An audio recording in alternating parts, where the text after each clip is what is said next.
This is a Daily Upside article, so shout out to the Daily Upside.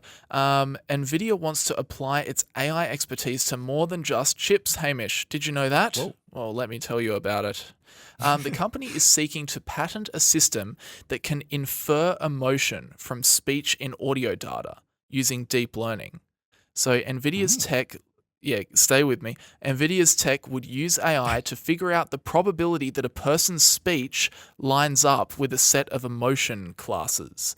So Nvidia said that other attempts to create AI that can read emotion often do not generalize well to speakers not used in training.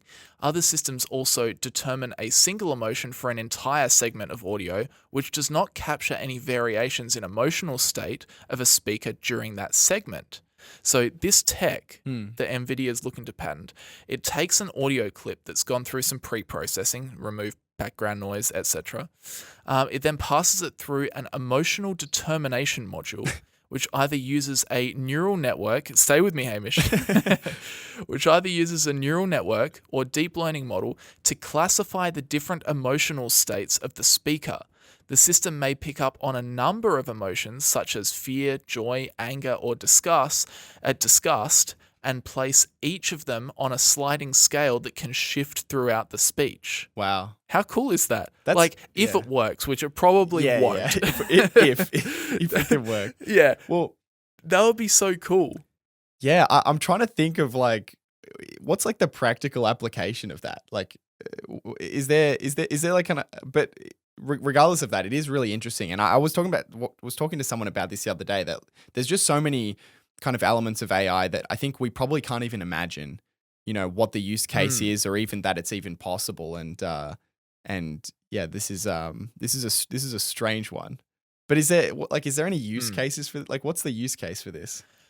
Yeah, Nvidia said they pointed out a couple of use cases. One of them was, for example, managing customers at a call center.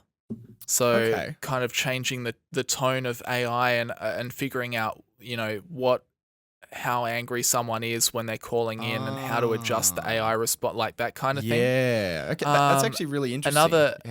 So you could have because I guess if you have, sorry to interrupt you.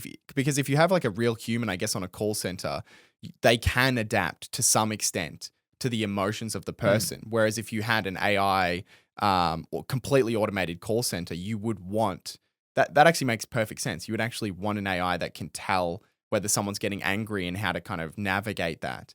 That's actually really fascinating. I wouldn't have thought of that. If you call up a call center and you're talking to an AI, already that annoys you because you just want to talk to a real person.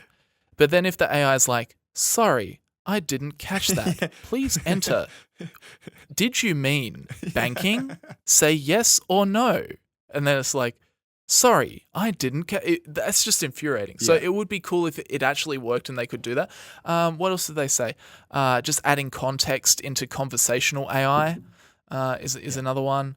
The company also noted that this would be useful for generating animations that line up with the speaker's emotional state. Right. So that could be interesting.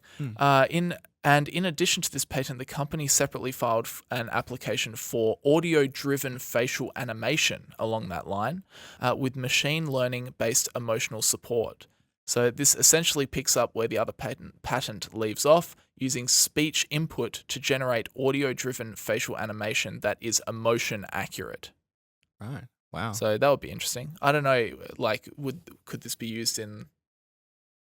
Yeah, I don't know. It sounds like maybe it's just in conversation with an AI, but I was thinking if they needed to animate movies or something, and you could get a person animated more joyously or sad. Or I guess maybe something if you were in the metaverse with the headset on and you have an avatar, right? And then it can infer from your voice how your avatar should be, what emotion that should be in their face, I guess. Hamish, I'm horribly depressed and I want to talk to you about it.